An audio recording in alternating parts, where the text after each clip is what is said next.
Today I would like to show you all of the gear that we keep in our garage, why we have it, and if I think you need to have it too.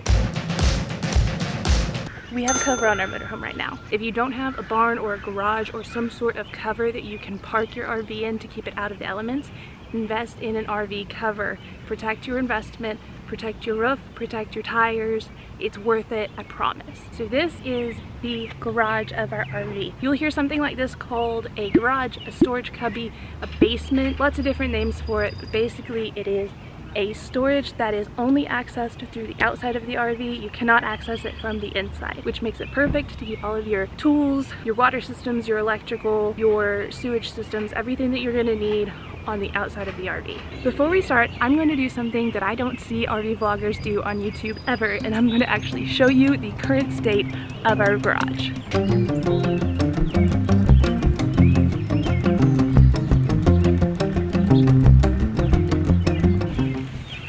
First thing that I'm going to pull out, this is a rug that we have for our dogs to lay on. That's not necessary. If you don't have pets, don't worry about it.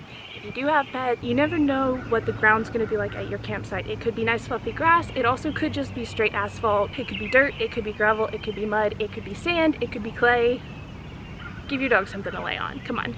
External dog bowl. We have stuff for them inside. We also keep water outside for them, so wherever they're hooked up, they have fresh water. Technically, you only need one hose to go from the spigot to your shore power inlet. That being said, you need a lot more than a hose to have a proper water hookup for your RV. We have a bucket.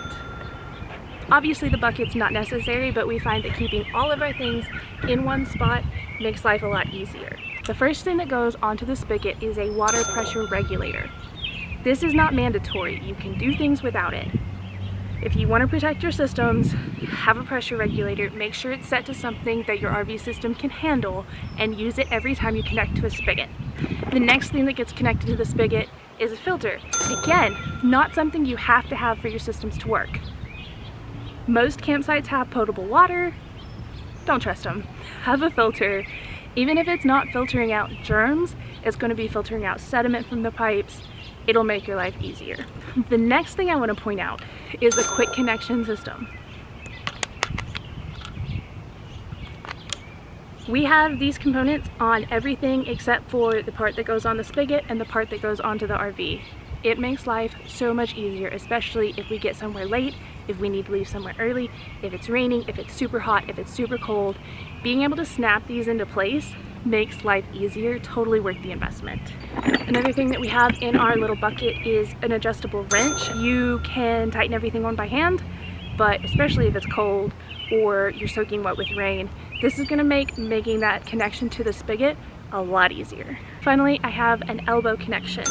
Again, this has got a quick snap to go onto the hose. This is what connects to our shore water inlet on the RV. This protects our water inlet from getting moved around with the gravity of the hose. You might be able to see we have two hoses.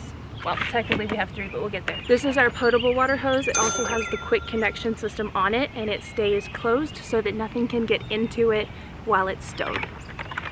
We also have the non-potable hose. They look exactly the same, but this one doesn't have the quick connects on it. That's how we can tell them apart. Best case scenario is this would be a different color, but you use what you got. You'll also notice that our hoses are in little baskets. They're on cord reels.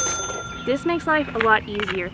You don't have to unreel the whole entire hose to hook up, but if you're gonna get all the water out, you need to have it completely opened up so that it can drain before you stow it. So the cord reel, a lot more handy than you realize. The next thing that I'm going to show you is what we affectionately refer to as the poop box. All of the components that we need to dump our gray and black tanks are in the poop box.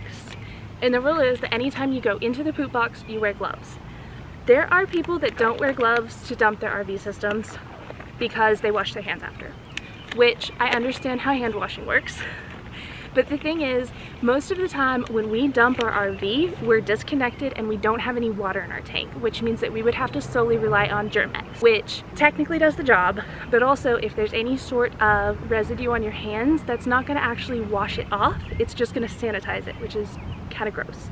Anytime we get into the poop box, we have our gloves on. And we have a whole box of heavy-duty gloves stashed in the corner of our garage. You don't need heavy duty gloves. These are nice like shop gloves with texture on them. Anything will work, anything that's going to act as a barrier on your hands. So the first component we use to dump our tanks is a Camco sewage hose ladder.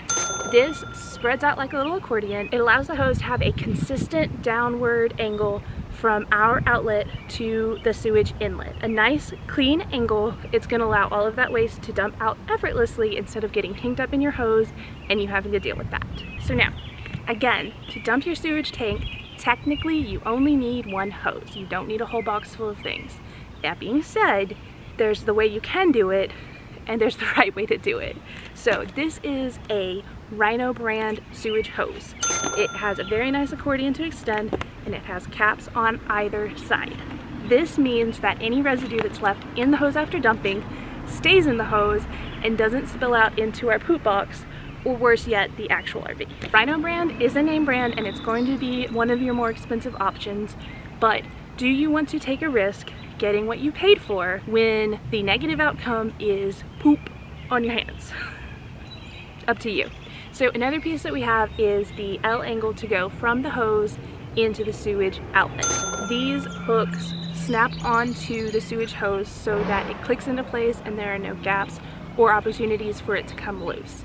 And then this part goes into the sewage container. You really need an elbow. Technically that one hose will do it, but you really need an elbow.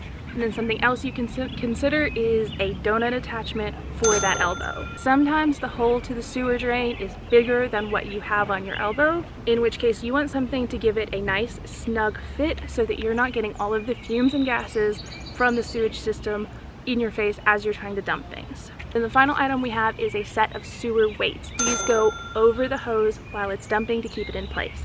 Again, this is not necessary, but the options are risk having that hose come loose and start spraying things everywhere, or stand there and hold it in place with your nose an arm length from a sewer. The next mandatory system that you need to have covered if you're going to take your brand new RV out is electricity. At the bare minimum, you need to have a power plug to take the pedestals, 30 or 50 amp, whatever your RV runs, and plug into your RV. But like everything else, there's the bare minimum, and then there's what you actually need to have. If you can afford an RV, you can afford a surge protector. And if you can't afford a surge protector, you can't afford an RV. This is a really, really nice model that we splurged on after the initial cheap surge protector we got blew to protect our RV. It basically absorbed the damage and stopped working, which means it worked, but we had to immediately go out and buy a new surge protector or we were completely unable to plug into anything else after that. This is a little bit more robust. Instead of it self-destructing, it actually has a way to block and protect. So it could hypothetically protect the RV multiple times without having to be replaced. This is called a dog leg.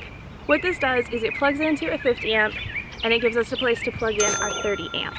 Even if you go to the trouble of making sure you've reserved a spot with the appropriate amp for your rig, you can't always know what you're going to get. If you have a dog leg to hook up to a 30 or 50 system, whatever you are not, you have twice as many opportunities to have a workable pedestal without having to move your whole entire rig. You don't need it until you need it, but if you need it, you're really going to want to have it. This is another type of dog leg. It goes from a 110 volt, which is your normal household plug, to the 30 amp. Most household plugs will blow a fuse if you try to run a whole entire RV off of them. But if you're parked next to a house and you want to just run lights or just run your refrigerator or run a dehumidifier while you're parked or even mooch dog off someone's house, this is a really handy little adapter to have. The first thing you need to do when you pull into a site, of course, make sure your pedestals look right, make sure the water works, make sure that's an actual site that can accommodate you. First thing that you want to do before you plug anything in is you want to level your rig. This is another thing that you don't have to have, but instead of trying to eyeball things, take a step back, get a second opinion, just use the right tool for the job.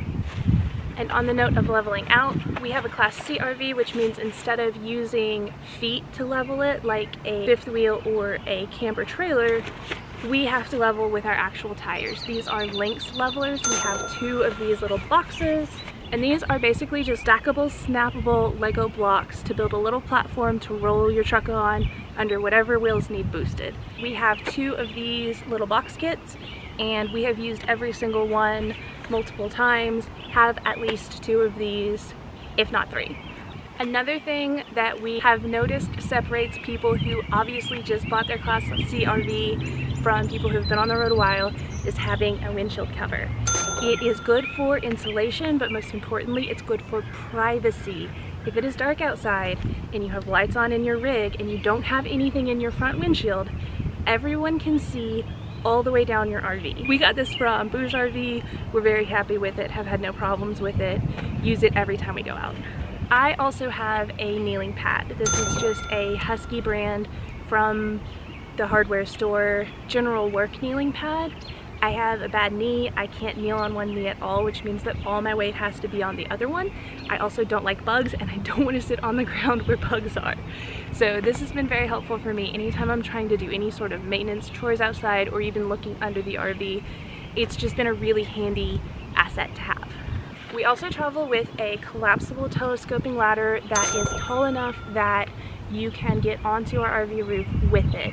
We have this with us at all times. It is a little bit bulky and it does take up some space, but it allows Derek to get up and make sure everything looks fine, especially after storms or if we think we've scraped something on the road. It allows him to raise and lower our WeBoost antenna so that we don't have to drive with it up all the time. And it's just really handy knowing that we need to do any sort of maintenance, we have the tool that can get us up onto the roof.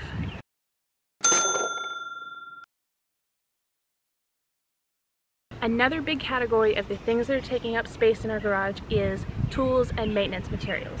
For instance, we do our own oil changes. It is a pain to drop off your RV to get an oil change while you're on the road and you have dogs and all of your belongings are in your RV and you don't have a tow vehicle. We just change our own oil on the road. It's a Ford truck. That's all it is. It's not a big scary engine. It's just a truck. It's just an oil change.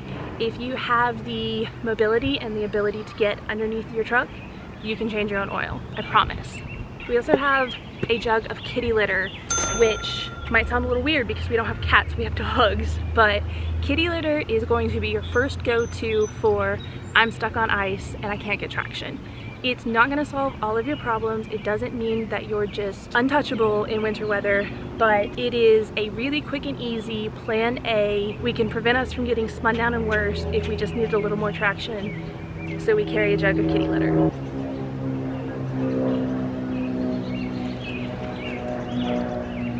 I'll wait. We also have long dog leads stored in our garage. Anytime the dogs are outside, we have them on as long of leads as possible without disobeying campground rules or compromising on safety. Usually we attach them to the frame where the trailer hitch is. Sometimes we'll attach them to a tree or a park bench, but long leads for the dogs so that they can have as much freedom as they can. We also have a couple of tool sets. We have a small ratchet set, bigger ratchet set. We have hammers and a small axe, and then we have a large tool bag with a variety of things that we found useful over the past year. This is a patch kit for our RV cover. We have a multimeter. This has been really useful to check to see if a plug has reverse polarity or if it's getting any power to it at all. And then we also have gloves, a variety of screwdrivers. We have some clamps, we have some pliers, needle nose, regular pliers. We also travel with a pack of drill bits and an electric drill, which are in the house right now because they've been used for projects, but they come out to the RV to live when we're traveling. Some other things that we always carry with us are a big jug of petroleum jelly and cotton balls. These are the easiest fire starters you can use without actually purchasing fire starters. They work great together. I am not going to get them out for show and tell, but we also have camp folding chairs, folding stools, and a roll-out table. Invest in a good folding chair. Invest in a table. Your sites won't always have picnic tables, and it's really nice to be able to sit outside of the RV on a really nice day and do things. We also have several things that are specifically for winter weather, and these don't really need to be in the RV all year round, but if there's any chance you're going to hit any sort of winter weather, you should have them with you. We took the RV up to Washington State in November last year. It was great. We also experienced something like negative 20-degree weather on our way home. So for winter camping, if you're going to have your water hooked up to the spigot, you need to make sure it's not going to freeze overnight on you. We invested in this 30-foot heated Camco hose, and it has been wonderful. Instead of having to wrap heated tape all the way down the hose, You just plug it in, it heats itself. It's on a thermostat, so it only starts heating itself when it gets too cold and is at risk of freezing.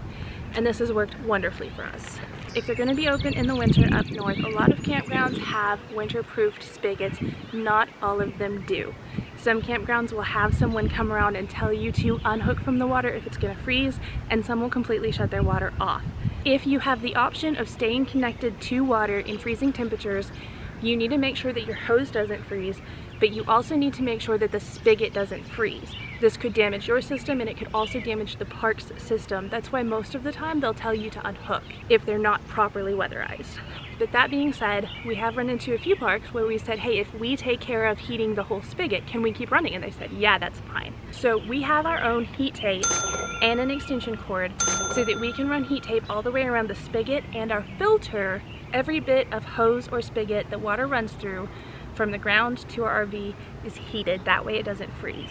We also have a little jacket to put on the spigot. This is Reflectix with batting around it. We'll put this over the whole spigot and put a trash bag over it if we think it might rain. And this helps hold the heat in so that the spigot stays safe and you keep water all night. Another element to winter camping is skirting around your RV.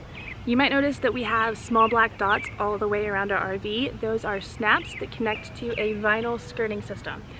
Ours is homemade, and it was much cheaper than purchasing a skirting system. That being said, it was a very large project. If purchasing a system wasn't so much more expensive, it would have been way easier. You can't see, we have tank heaters on our black tank and our gray tank. That's because they're exposed on the bottom to the elements, and if those tanks freeze, we can't dump them and they become useless. Something else that we carry with us that isn't something you need but has been incredibly useful for us is we have an ammo box full of these 5-ish pound lead weights. These were free for me. My dad cast them out of scrap lead in a cast iron skillet over a propane torch, Tennessee. We have used these to hold our rug down. We've used them to hold the skirting down. We've used them to weight down a variety of things. Considering they take up so little space, it's been really convenient to have these with us on the road. So that brings us to the final sort of category of things that we have in our RV with us. And this is what we call the shit box. Not to be confused with the poop box. The poop box holds things related to disposing of waste. The shit box exists in case we end up in some shit. So this is a tub that has a variety of things that you don't need until you need, and if you need them, you're gonna be really glad you had them. For instance, we have a very small folding saw. If we had a tree in the road blocking us somewhere, it would be a real pain to get out of it with this saw, but it would be better than being stuck. We have a caulk gun and a couple tubes of lap sealant. If something happens on the roof that needs sealed, especially in inclement weather, we don't want to rely on duct tape, a prayer, and a dream to get us into somewhere that can do maintenance and repair things for us. A jet boil pot with a canister of camp propane. We have propane in the RV. We usually have electricity if we're at the RV. In the case that we have no propane in our system and we have no electricity, I still have a backup to a backup. The main reason that I bought this is so that even if everything has gone horribly wrong and we're stranded somewhere, I can still make coffee for myself.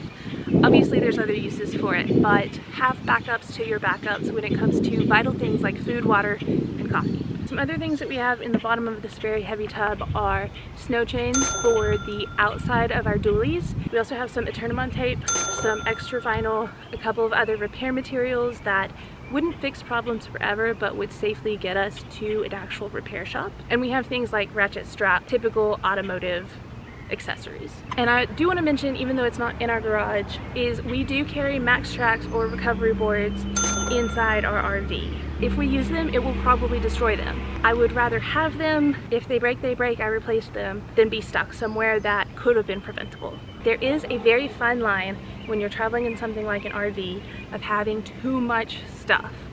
If you can't get into your garage, maybe you need to reconsider some of the things that you've purchased and whether or not they have room to go on the road with you. There's a huge range of happy medium between having one hose and having 3 containers full of plumbing supplies. And that's gonna be something that you have to decide for yourself. But hopefully you can go into it with informed decisions and educated guesses and figure out what works for you without having any horrible, oh no, I wish I had this. No matter what you ultimately decide to bring along with you, whether it's your first RV trip or your 800th, Remember that it's about the experience, not the things, and have an excellent adventure.